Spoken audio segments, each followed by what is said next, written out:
G'day guys, I'm down at one of my favourite bait fishing holes on the Campaspe River. Today I'm going to make a bathymetric map, which basically a depth map of the bottom of the river, this section of the river, that I can then save or view from home or view from any online device using a service called Lakebook. So I'll be using my Deeper sonar Fishfinder to achieve this today. And just remember, if you're interested in buying a Deeper sonar Fishfinder, use the code ROWAN15 on their online store to save 15%.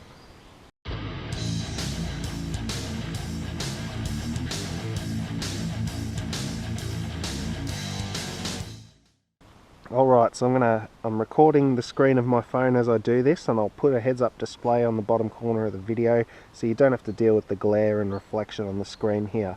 If you haven't seen my previous video about the Deeper sonar, which is right there on the end of my line, I'll put a link in the top right corner so you can follow that and watch the first video before this one. It's more of an introduction to the unit itself, whereas this one I'm going to be focusing on the mapping feature. Alright, so I've just dropped the unit into the water and activated it there, so it's detecting and giving me a current reading. So I'm not going to use the default setting today. I'm going to click settings. I'm going to scroll down to sonar mode there and click that. You can see the standard mode, ice fishing mode, boat mode, and onshore GPS mode. Onshore GPS mode is what I'm going to be playing with today to create my map. So I'll go back. You can see it's split the screen into two parts now.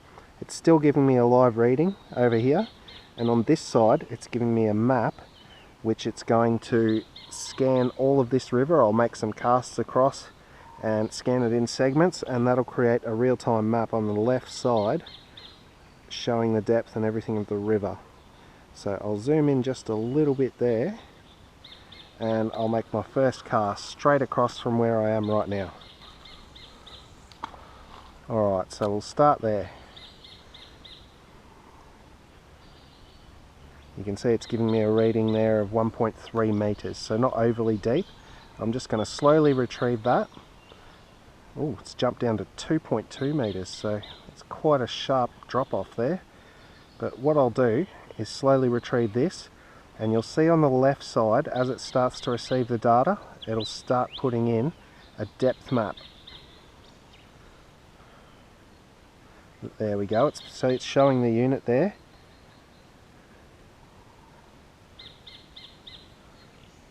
I'll retrieve that across, and I'll cast again on a different angle, so over there now,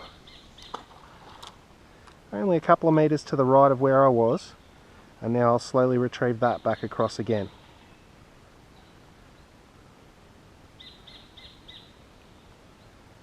You can see some colours starting to appear on the map on the left side. The different colours indicate different depths.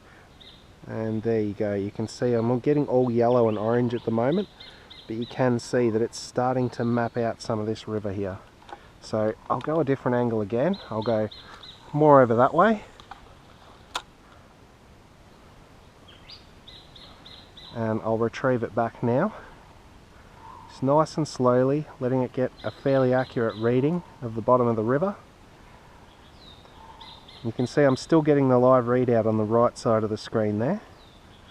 2.1 meters over there, that's pretty good.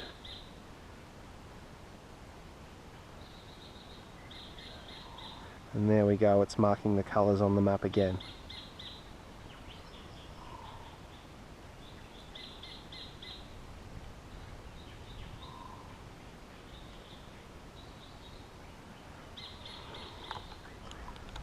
Alright, I'll cast more over that way, and begin the slow retrieve back again, and that should mark out a new area. The more casts I make, the more accurate this map's going to end up. You can see a little bit of orange came up on that cast, so I'm going to move because this will use GPS to determine my location, so it'll know that I've moved a few meters to the left. And I'll make another cast more over that way. Now I know there's a lot of snags littered through where the unit's passing over right now. Lots of spindly sticks that you can see sticking out of the water there. There's plenty of that under the water as well. and that's showing up on the live reading here. You can see those. Now, this feature of the Deeper sonar would be extremely useful in the lakes, because you could potentially map out the entire bottom of a lake, learn where every nook and cranny is, where every snag is, where the fish are holding, and you can mark that as a hotspot for your next visit. So I'm just going to put in a few casts in between the casts I've already made, just to make sure I'm getting the most accurate information on this map. Remember, the more casts I make, the more accurate this map's going to end up.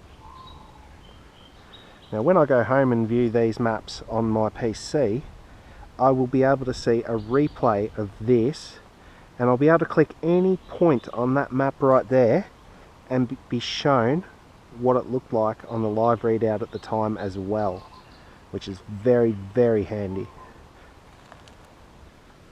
You can see before I was casting from there, and now I'm casting from here, so it's picked up that I've moved along the bank.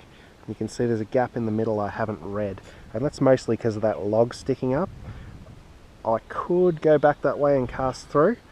I might do that actually, and then I'll fill in that section of the map there.